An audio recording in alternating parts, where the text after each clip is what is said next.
Assalamualaikum warahmatullahi wabarakatuh. Waalaikumsalam warahmatullahi wabarakatuh. Sebelum presentasi kami mulai, kami ucapkan terima kasih kepada dosen pengampu mata kuliah wawasan kemipaan yaitu Dr. Iwan Wicaksono, MPD, dan Profesor Dr. Indrawati. Kami dari kelompok 6 ingin mempresentasikan materi dengan judul Kajian Ilmu Fisika sebagai Dasar Ilmu. Sebelumnya, kami akan memperkenalkan kelompok kami terlebih dahulu. Saya Diana Agitul Magfiro dengan NIM 200210101056. Selanjutnya teman saya Nurul Hidayah dengan NIM 200210101032 sebagai pemateri. Saya Novali Balasari dengan NIM 200210101050 sebagai pemateri.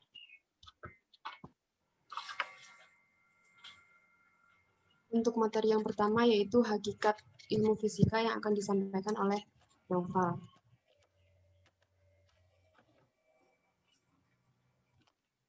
Materi pertama yaitu adalah hakikat ilmu fisika. Kami akan sedikit memberikan informasi dahulu apa itu fisika. Fisika adalah sains atau ilmu alam yang mempelajari materi beserta gerak dan memperilakunya dalam lingkup ruang dan waktu, bersamaan dengan konsep yang berkaitan seperti energi dan gaya. Salah satu ilmu sains paling dasar, tujuan utama fisika adalah memahami bagaimana alam semesta itu bekerja. Pada hakikatnya, fisika merupakan kumpulan pengetahuan, cara berpikir, dan cara penyelidikan. Menurut para ilmuwan, hakikat ilmu fisika itu dibagi menjadi 3, yakni sebagai berikut. Yang pertama, fisika sebagai produk atau kumpulan pengetahuan, body of knowledge, yang dapat membentuk fakta, konsep, prinsip, hukum, rumus, teori, dan model. Kumpulan pengetahuan ini diperoleh dari keingintahuan manusia terhadap beberapa hal di lingkungan sekitarnya, baik melalui interaksi dengan sesama maupun interaksi dengan alam sekitarnya. Misalnya, produk keingintahuan tentang gravitasi dan energi listrik dalam kehidupan sehari-hari. Hal tersebut dapat menambah pengalaman, pengetahuan, dan kemampuan, serta menambah perubahan perilaku pada dirinya, yakni sebagai peneliti. Berikutnya yang kedua, yakni fisika sebagai proses atau cara penyelidikan, a way of investigating, yang menggambarkan bahwa para ilmuwan bekerja dan melakukan penemuan. Fisika sebagai proses memberikan gambaran tentang pendekatan untuk menyusun pengetahuan serta berkaitan dengan fenomena, dugaan, pengamatan, pengukuran, penyelidikan, dan publikasi. Yang ketiga, fisika sebagai sikap. Setiap langkah dan proses pembuktian sikap ilmiah dan cara berpikir atau a way of thinking yang baik, antara lain rasa ingin tahu, rasa penasaran yang besar, rasa percaya diri, jujur, dan terbuka.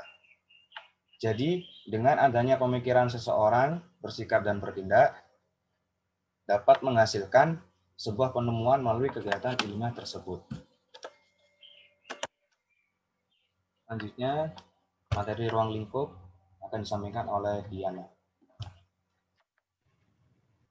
Selanjutnya adalah ruang lingkup ilmu fisika. Fisika adalah ilmu pengetahuan yang mempelajari sifat dan gejala alam pada benda-benda di alam. Gejala-gejala ini pada mulanya adalah apa yang dialami oleh panca indera kita. Misalnya, penglihatan menemukan optik atau cahaya, pendengaran menemukan pelajaran tentang bunyi, dan indera peraba yang dapat merasakan panas.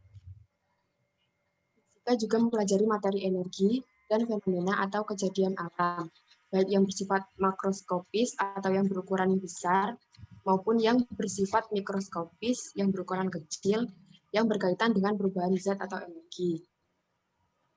Kaitan antara fisika dan disiplin ilmu lain membentuk disiplin ilmu yang baru. Misalnya, dengan ilmu astronomi membentuk ilmu astrofisika, dengan biologi membentuk biofisika, dengan ilmu kesehatan membentuk fisika medis, dan dengan ilmu bahan membentuk fisika material, dan dengan ilmu geologi juga membentuk geofisika.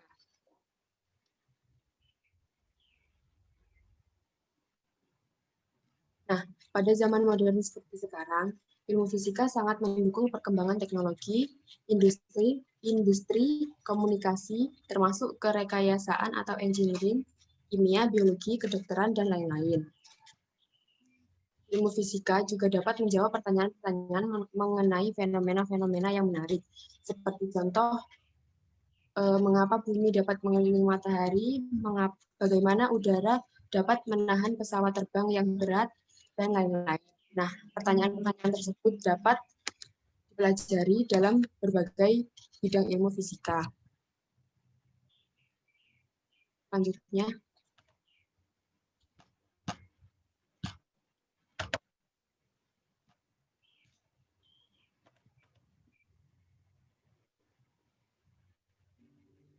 bidang fisika secara garis besar terbagi atas dua kelompok, yaitu fisika klasik dan fisika modern.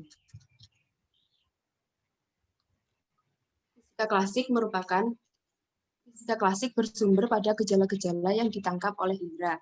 Fisika klasik meliputi mekanika, listrik, magnet, panas, bunyi, optika, dan gelombang. Yang kedua adalah fisika modern.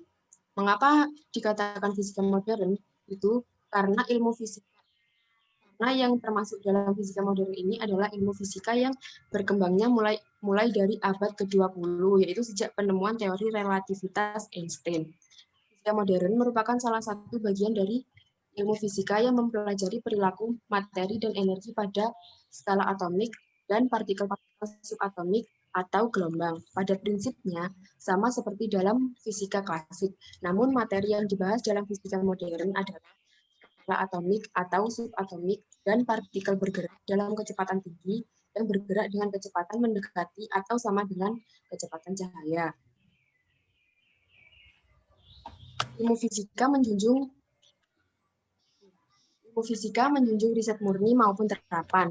Ahli-ahli geologi dalam risetnya menggunakan metode-metode gravimetri, listrik, dan mekanika. Peralatan modern di berbagai rumah sakit juga menerapkan ilmu fisika.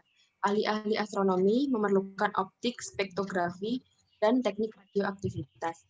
Demikian juga ahli-ahli dari meteorologi, yaitu ahli ilmu cuaca, oceanologi, serta seismologi. Semuanya memerlukan ilmu fisika. Selanjutnya adalah materi yang akan disampaikan oleh Nurul. Kemudian karakteristik fisika. Sebagai salah satu ilmu, fisika memiliki karakteristik atau ciri-ciri khusus yang membedakannya dengan cabang ilmu pengetahuan alam lainnya, di mana IPA ini memiliki 3 cabang ilmu, yaitu fisika, biologi, dan kimia. Pada ilmu fisika terdapat ciri-ciri yang melekat padanya, yaitu yang pertama, objek yang dikaji nyata berdasarkan tingkah laku dan fisik benda. Yang kedua, pengamatan dan penelitiannya dilakukan dengan sengaja.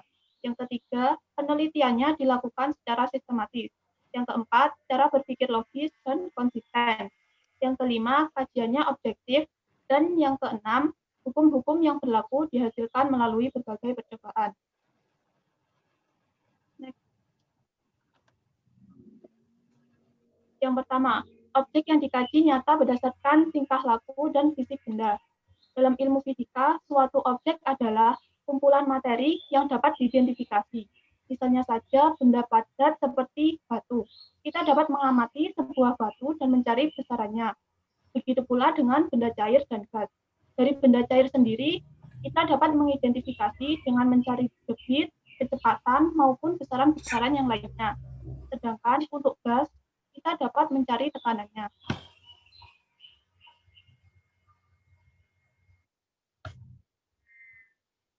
Yang kedua yaitu pengamatan dan penelitiannya dilakukan dengan sengaja.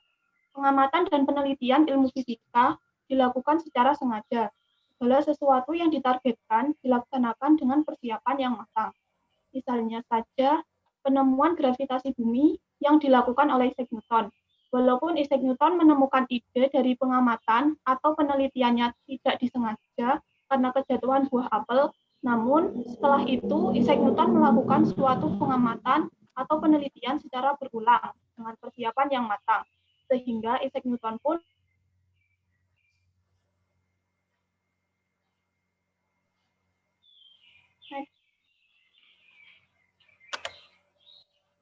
yang ketiga yaitu penelitiannya dilakukan secara sistematis.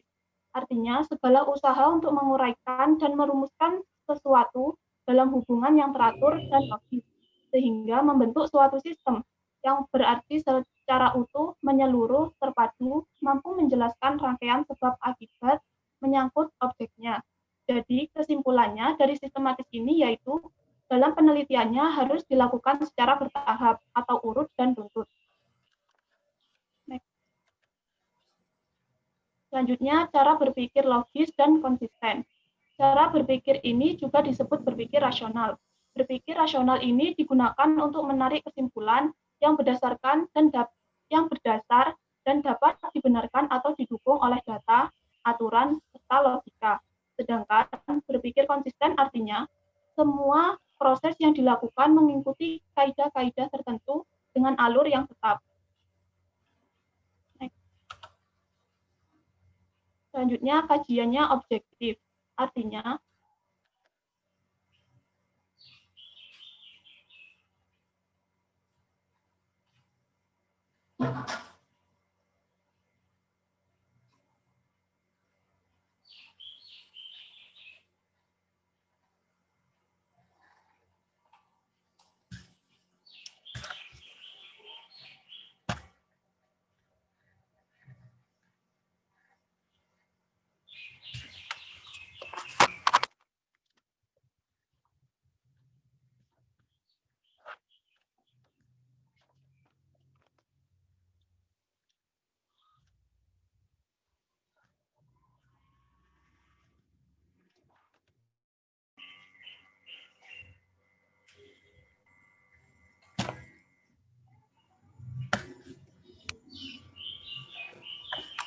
Rek, tadi sampai mana yo? Ini aku barusan gangguan.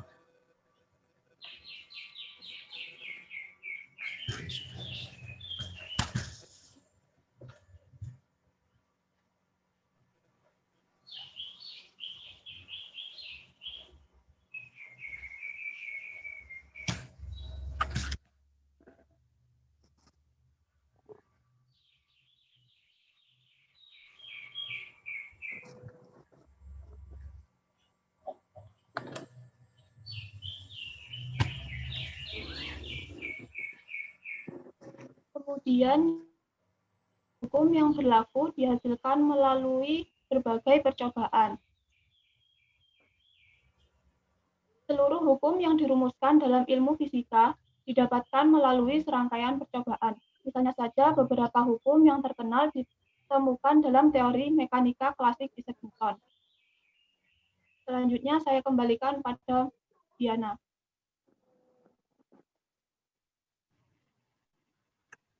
Materi dari kelompok kami telah kami sampaikan sebelumnya. Apakah teman-teman ada yang ingin bertanya? Silahkan.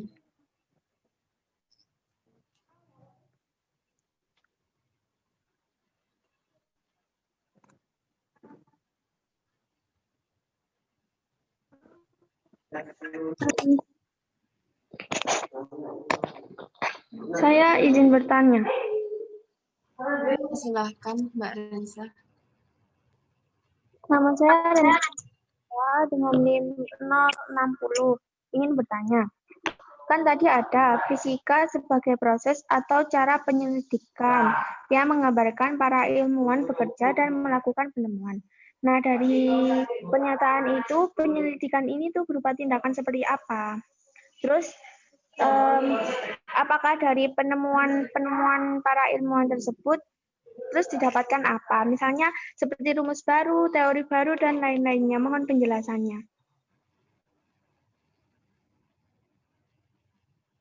Terima kasih. Ya, sama-sama. Selanjutnya, apakah ada yang ingin bertanya lagi?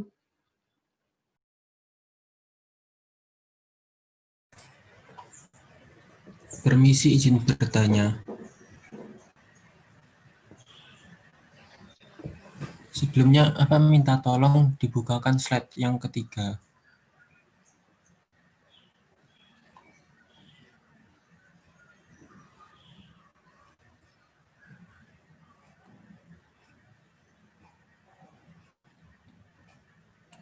Nah, ini kan ada fisika sebagai produk. Saya kurang jelas dari yang dimaksud fisika sebagai produk ini, mungkin bisa dijelaskan. Lalu, apakah ada contoh lain dari fisika sebagai produk ini? Misalnya yang berkaitan dengan matematika. Baik, terima kasih. Ya,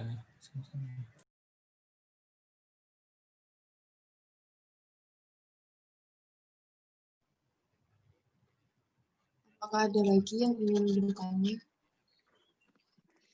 Permisi, izin bertanya. Perkenalkan, nama saya Didi Firmansyah Putra dengan NIM 200210101063. Kan di slide tadi disebutkan bahwa ilmu fisika mendukung perkembangan biologi. Itu contohnya seperti apa? Terima kasih. Ya, sama-sama.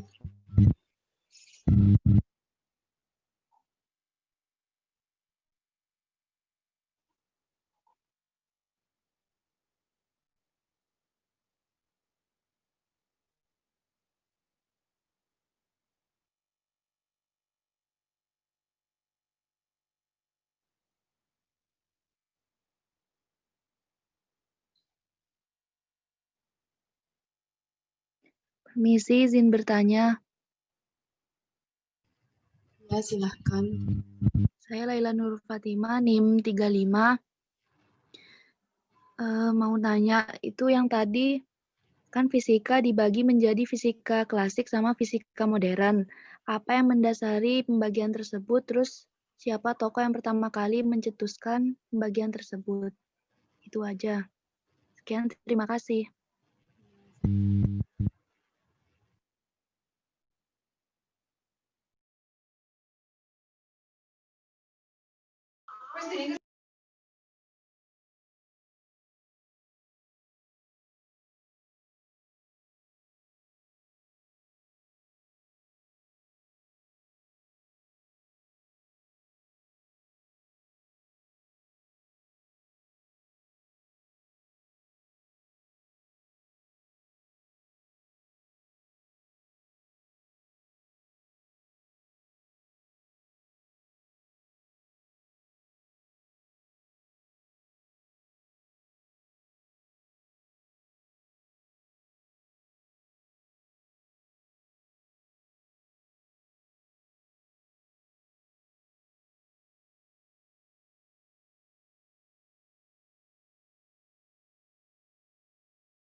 Permisi, saya akan menjawab pertanyaan dari Arif Fikri tentang fisika sebagai produk dan contoh lainnya. Maksudnya fisika sebagai produk ini adalah sebentar, suara saya terdengar dengan jelas? jelas. Oke, saya lanjut. Fisika sebagai produk adalah ketika kita melakukan sebuah penelitian, kita ingin tahu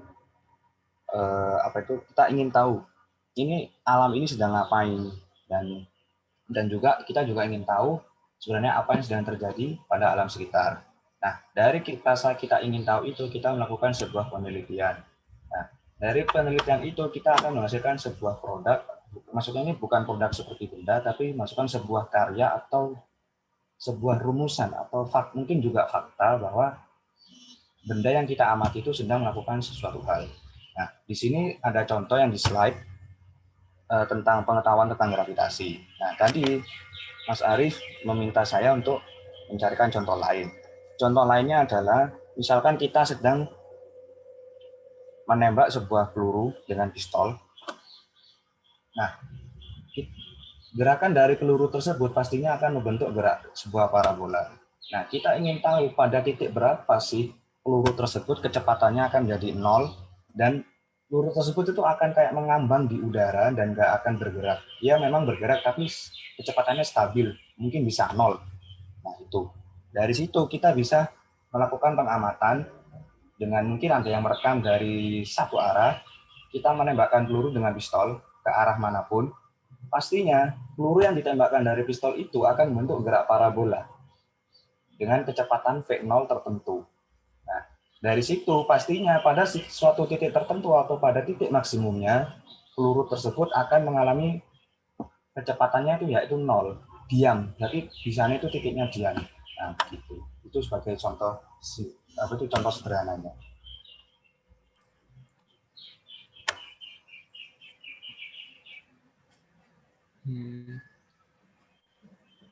Baiklah, bisa dimengerti. Terima kasih. Oke, sama-sama.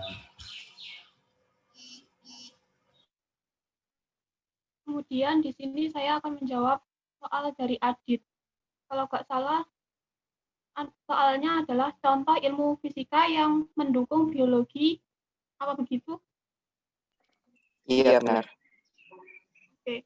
Yang pertama yaitu ada biofisika, di mana biofisika itu adalah gabungan antara fisika dan biologi.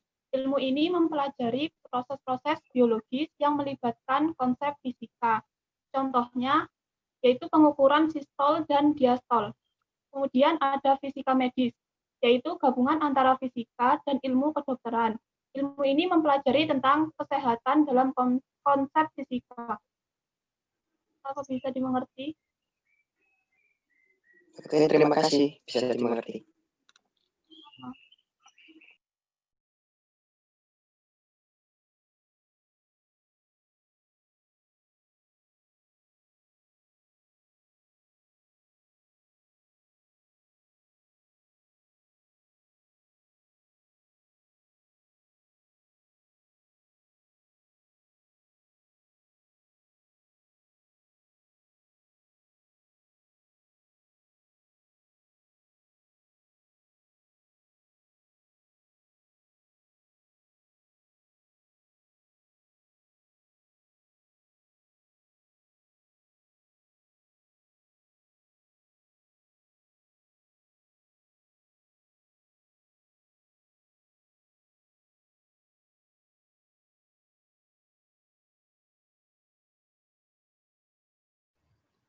Saya akan mencoba menjawab pertanyaan dari Ila.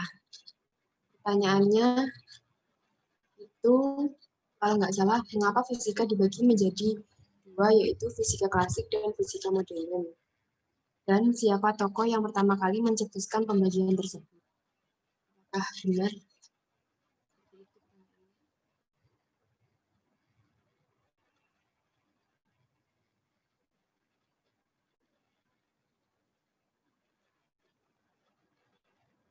Langsung saya jawab saja.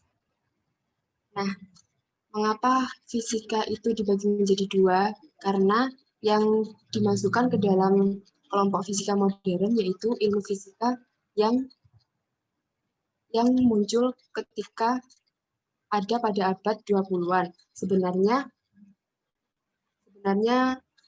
ilmu fisika itu dibagi menjadi 4 periode, yaitu periode pertama sampai periode keempat. Namun kayak dipersingkat gitu, jadi menjadi fisika klasik dan fisika modern. Fisika klasik itu ilmu fisika sejak awal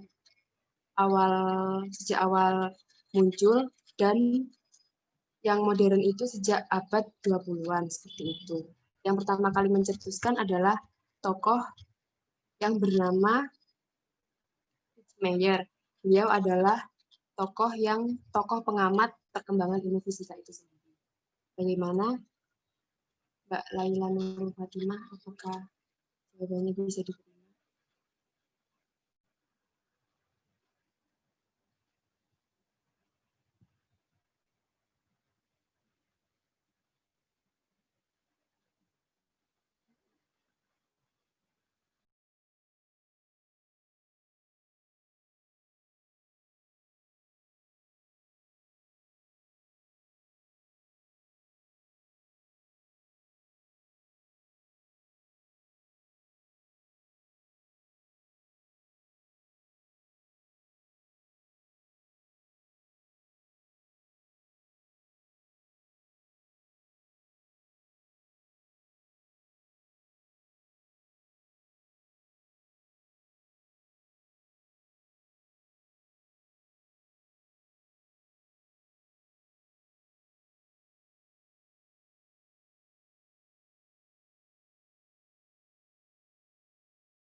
Baik, karena Laila ini ada kendala sinyal, saya akan mencoba menjawab pertanyaan dari Rensa. Tadi Mbak Rensa bertanya kalau nggak salah, fisika sebagai proses atau penyelidikan. Nah, ilmuannya ini melakukan penyelidikan atau tindakan. Jelas kalau kita ingin mengetahui sebuah proses bagaimana alam itu bekerja, pastinya kita akan melakukan penyelidikan, penelitian, ataupun kita juga bisa berhipotesis. Nah, sebagai contoh, kalau kita ingin mengetahui besaran gravitasi, jelas kita akan melakukan penyelidikan dan penelitian, seperti yang dilakukan Sir Isaac Newton ketika dia sedang duduk di pohon, ada apel jatuh. Nah, itu ujung-ujungnya pasti akan melakukan penyelidikan. Tetapi pada fisika, ada juga yang kita tidak bisa melakukan penyelidikan atau praktikum. Nah, seingat saya dulu, itu ada bab yang namanya gas ideal, yakni di kelas 11 semester 2. Nah, pada bab gas ideal ini, di alam semesta, gas ideal itu tidak ada. Tetapi para ilmuwan fisikawan itu berhasil membuat atau kayak berhipotesis bahwa gas yang mendekati atau menyerupai dengan sifat-sifat gas ideal itu ada. Seperti contoh hidrogen dan lain-lain. Hidrogen, oksigen, dan lain-lain. Nah, untuk mendekati gas ideal itu ada gas-gas yang semi ideal atau bukan gas ideal juga, karena di alam semesta tidak ada gas ideal, hanya ada gas yang mendekati sifat-sifat dari gas ideal. Nah, salah satu sifat dari gas ideal itu adalah partikel penyusunnya itu padat dan kecil dalam garis lurus yang bergerak dengan kecepatan tetap dan arahnya itu sembarang. Nah, itu. Dan kemudian ada lagi tumbukan antara masing-masing partikelnya merupakan tumbukan yang lenting sempurna. Jadi, para ilmuwan jika ingin melakukan sebuah atau ingin mengetahui bagaimana alam semesta bekerja, pastinya melakukan sebuah penelitian atau enggak melakukan kayak pengkajian. Nah, ujung-ujungnya nanti melakukan sebuah praktikum. Tapi kita juga bisa juga melakukan sebuah hipotesis bahwa alam semesta itu seperti ini. Seperti itu. Jadi kita nggak bisa sepenuhnya praktikum. Selagi bahan-bahannya ada, kita juga bisa praktikum. Kalaupun nggak ada, ya kita hanya bisa berhipotesis saja. Seperti itu, apakah Mbak Rensa sudah paham?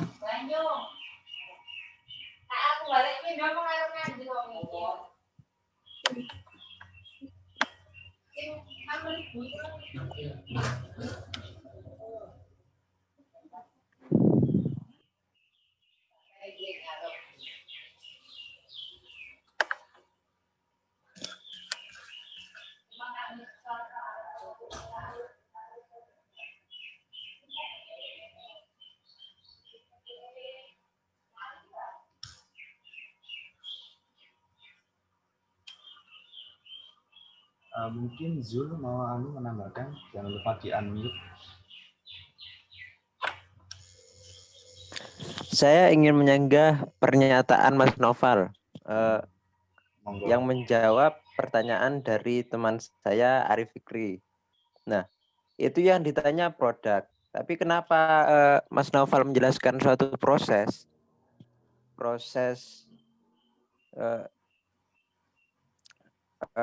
istilah lainnya gaya-gaya yang ditimbulkan akibat pelontaran peluru. Berarti kan produk yang dihasilkan gitu kan, dari sebuah pengamatan kan? Iya. Nah, produk yang dihasilkan dari sebuah pengamatan.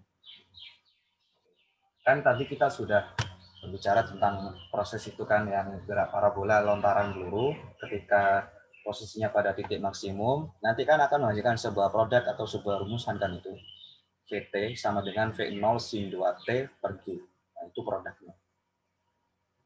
Nah, itu bukannya merupakan suatu rumus pasti.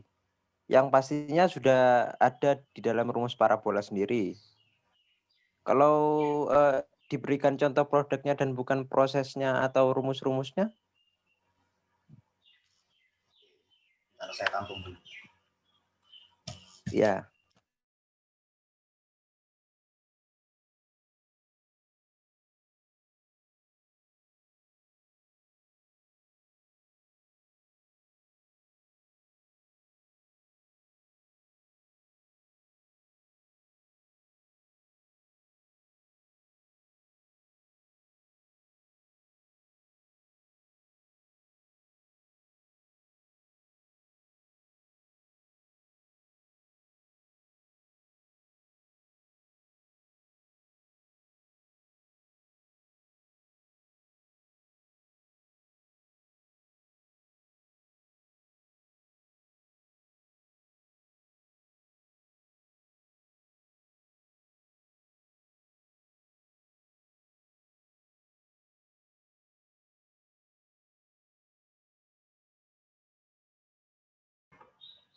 Permisi Zul, saya ingin bertanya kembali.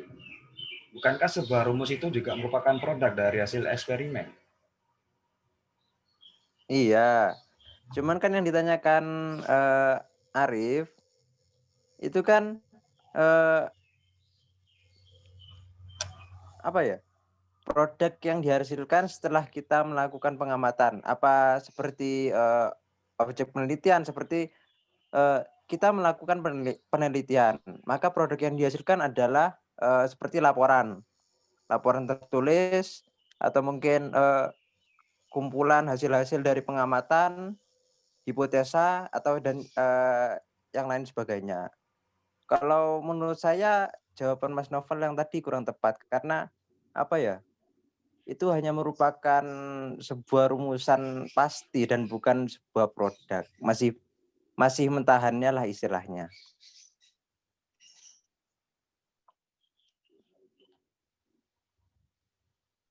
Mungkin kalau saya salah menanggapi bisa ditanyakan kembali. Sudah.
Kalau memang misalkan menurut kelompoknya Mas Noval, rumus itu merupakan produknya yang dihasilkan. Kalau menurut saya pribadi, produk yang dihasilkan itu berupa laporan ilmiah, makalah, hipotesa, dan berupa perumusan-perumusan lainnya. Atau misalkan bisa berupa buku bagi seorang ilmuwan yang memang sudah benar-benar melakukan penelitian terhadap suatu kasus tertentu.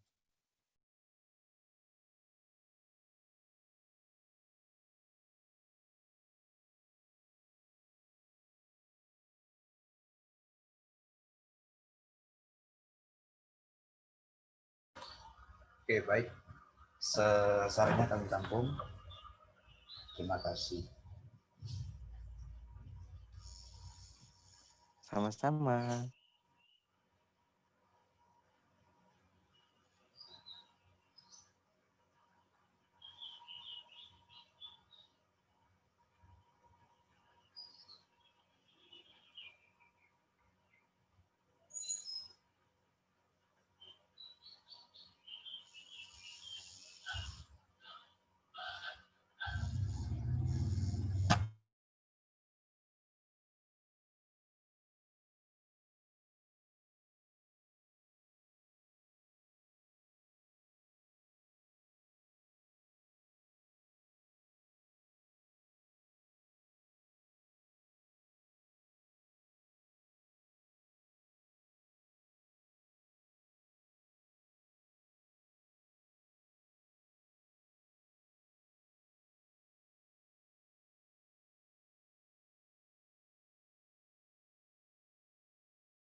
Baik, karena semua pertanyaan sudah terjawab,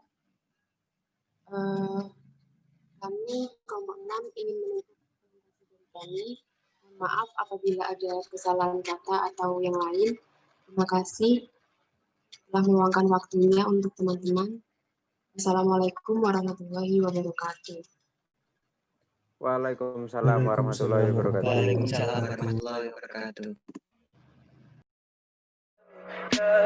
Tell me pretty lies, look me in the face, tell me that you love me, even if it's fake.